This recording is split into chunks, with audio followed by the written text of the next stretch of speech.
तो हेलो दोस्तों, मैं आज अनुराग यादव के घर आ गया हूँ। तो आप लोगों को ये अनुराग यादव का जो हत्याकांड हुआ है उसका ये घर दिखाऊंगा। ये पीछे उसका घर है हत्यारे का, तो देखिए। तो भतीजे को वकालत पढ़ाई गई जबरदस्ती कि तुम वकालत पढ़ो यार। उसको इसलिए मारना चाहता था कि वो तरक्की कर रहा है। भतीजे को इसलिए मारना चाहता था कि ये कितना भी मुकदमा करता था हम लोगों को कचहरी नहीं जाना पड़ता था, वो जाता था अपना देखता था जी, इसलिए वो दोनों को मारना चाहता था। लेकिन एक को पा गया, एक को नहीं पाया। निशाने पर मतलब उसी वकील को मारना चाहते थे। हाँ, उसको भी और मेरे बच्चे को भी, कि इन दोनों को मिटा दो। इस तरह से पूरा परिवार नंगी तलवार लेके कहीं दौड़ता है। यहाँ क्या महाभारत का युद्ध हो रहा था? इतनी नंगी तलवारें कोई लेके दौड़ता है, इतने धारदार हथियार कोई लेके दौड़ता है। और किसी का और एक दो सदस्य होते तो बात अलग थी। पूरा घर, यहाँ तक कि उनके घर की औरतें भी हथियार पकड़ा देती थी कि काट दो, लाला करके देती। हाँ, रमेश की माँ बोली कि एक ही को मार के क्यों आ रहे हो, दो चार को और काटो, ऐसे बोली थी जब वो काट के जा रहा था। लोग बता रहे हैं, हम तो थे नहीं, लेकिन लोग बता रहे हैं अब धीरे धीरे। जो लोग बताते हैं कि महिलाओं का दिल ममतामयी होता है, लेकिन यहाँ पर जिस तरीके से एक महिला होकर, एक औरत होकर के उनको एक पति का दर्द, एक बेटे का दर्द, एक माँ का दर्द, एक बहन का दर्द, कुछ भी महसूस नहीं हुआ। तो कहीं न कहीं से जो भी कुछ है प्रवृत्ति पूरे जो है घर की जो है एक ही जैसी, चाहे वो पुरुष हो चाहे महिलाएं हों। जो उनके सपोर्टर हैं ना, वो हंसते हैं, बोलते हैं कुछ नहीं होगा, कुछ नहीं होगा, छूट के आके यहीं रहेगा। तो ठीक है भैया, आके रहो, हमने तो कभी रहने से मना नहीं किया। लेकिन सवाल ये है शासन प्रशासन से कि वो आके यहीं रहेगा तो क्या मेरी बच्चियां सेफ रहेंगी? उनके सुरक्षा की गारंटी कौन लेगा? इसी घर में रहेगा। अगर वो घर नहीं गिरा तो आके इसी घर में रहेगा, तो कल को क्या मेरी बच्चियां सेफ रहेंगी? इसकी जिम्मेदारी कौन लेगा?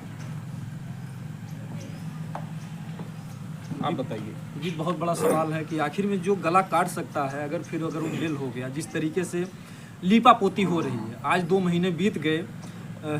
एक बात आई थी कि जो है प्रशासन के लोग या अधिकारी लोग आर्थिक सहयोग की बात कर रहे थे। कुछ आर्थिक सहयोग मिला आपको? कुछ भी नहीं मिला है अभी तक। जो सच है वो सच है। पासबुक उठा के दे रहा हूँ, देख लीजिए। अभी ताज़ा अपडेट करवा के लाया हूँ 1 हफ्ते पहले। पासबुक दे रहा हूँ, आप लोग भी देख लीजिए।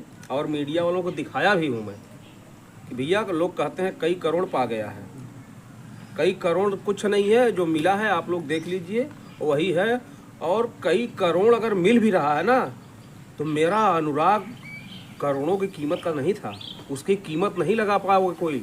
जो भी ये बोलता था और बोलता है अभी तक कि अरे कई करोड़ तो पा गए हैं, तो मेरा बच्चा अनमोल था। पानी की तरह मैंने पैसा बहाया था उसके ऊपर। उसकी कीमत लगाई जा रही मेरे बच्चे की। शर्म नहीं आती हम लोगों को?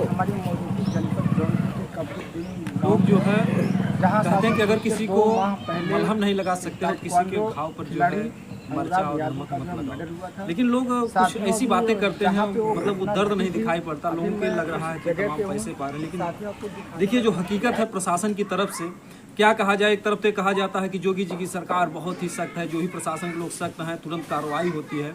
2-2 महीने हो गया, ना कोई आर्थिक मदद मिली, ना अभी तक कोई कार्रवाई हुई। और जिस तरीके से हिल्ला हवाही हो रही है, उस तरीके से ही लग रहा है कि लगता है कि वो अपराधी जो है फिर छूट करके आ जाएंगे और फिर किसी घटना को अंजाम देंगे। जिस तरीके से अभी माहौल बना हुआ है, जैसा दिखाई दे रहा है। भैया, जो उनके सपोर्टर हैं तो कहते हैं कि अरे कुछ नहीं होगा, वो छूट के आएगा, यहीं रहेगा। तो आके रहा है, हमने कभी तो मना नहीं किया किसी को रहने, लेकिन वो आके रहेगा तो मेरे परिवार की जिम्मेदारी कौन लेगा? मेरे इस सवाल का जवाब कौन देगा कि उसकी जिम्मेदारी मैं ले रहा हूँ, उसको रहने दो, घर नहीं गिराएंगे। घर नहीं गिरेगा तो रहेगा, जाहिर सी बात है।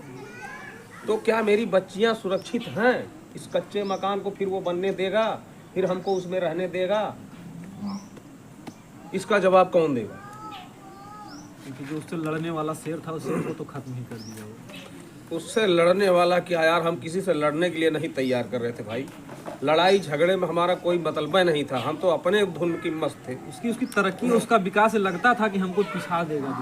जी जी जी जी, उनकी पत्नी का ये बयान भी है, कई लोग सुने हैं, सबूत नहीं है लेकिन बयान है कि वो तरक्की कर रहा था, इसलिए काटना चाहते थे पैर, लेकिन कट गई गर्दन। सोचिए पैर कहाँ होता है, गर्दन कहाँ होता है।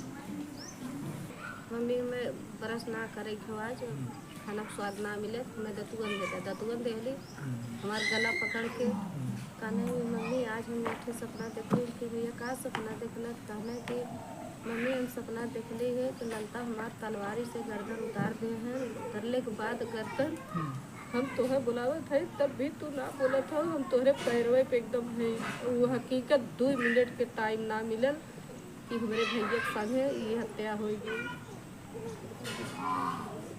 देखिए जो है यही जो कहीं न कहीं से जो ये दर्द है माँ का, अब क्या कहा जाए, जो लोग सपने को नहीं मानते हैं कहीं न कहीं से कुछ हकीकत ऐसा होता है, प्रकृति जो है इशारा करती है, लेकिन वास्तव में कौन इतना बड़ा सोच सकता है कि इतनी बड़ी घटना को अंजाम देगा जो है।